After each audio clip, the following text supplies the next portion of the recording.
has been so much that has happened in the last 4 months. I started on the 1st of September, and at the minute I think I'm going to finish on Tuesday, which is the 19th of December, I think.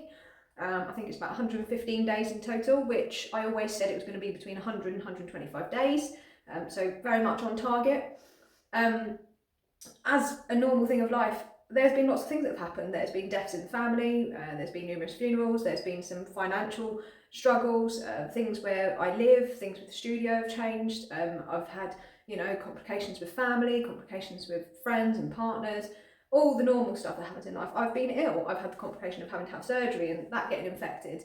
There's just been lots and lots that has gone on, but what has been consistent is that every single day I have not missed my steps.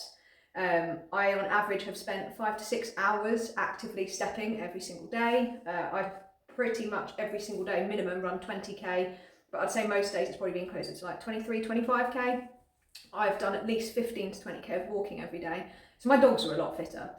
I was really worried at the beginning that I might lose a bit of fitness, in particular speed, because I knew that in order for me to get this challenge done, I wasn't going to be able to go and just like smash out like a tempo session. I knew that it was going to have to be steady so that I recovered.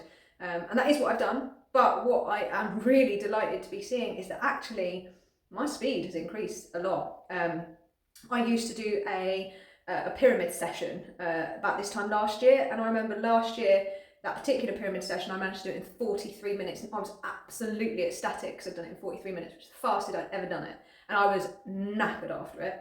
And a couple of weeks ago I'd repeated that pyramid session just because I wanted to get a bit of adrenaline going, and I actually managed to do it in like 41 minutes and like 20 seconds or something. It was a lot lower, and I literally couldn't believe it, like considering I've done no speed or tempo training the last few months. Everything has just been long slow run.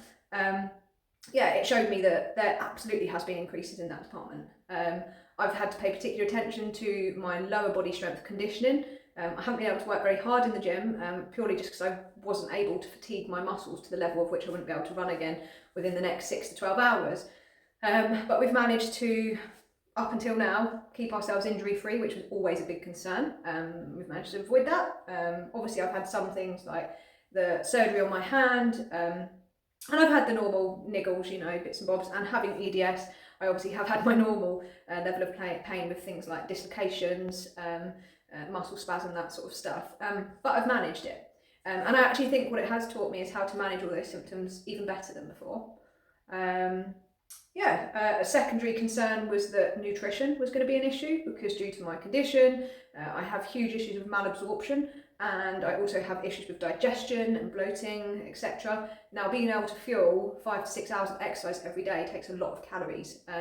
On estimation, when we worked out energy output plus my BMR, I think we worked it out that it was going to be about 3,000 calories every day that I need. And for someone who can't eat most normal foods, that's been a struggle, but I'm still in one piece. Don't think I've really suffered any problems with malabsorption. If anything, it's actually made me have to really pay attention to making sure that I eat at the right times and get the right amounts. And whereas historically, I think when I haven't had the challenge going on, you kind of, not you don't prioritise it, but you sort of leave it to the back of your mind. Whereas with this, I've had to have it as a major priority. And my second thing that goes into that is other priorities had to be sleep and recovery, which again, I think we all really neglect in normal life. Whereas with this challenge, I have absolutely had to make it a key. Getting 8 to 9 hours sleep has been really important to me. It has had to come above most other things. But yeah, we're doing well, we're surviving, and I am very excited to say that we only have 2 days left on the challenge, of which I obviously will give you an update where we are at with the fundraising.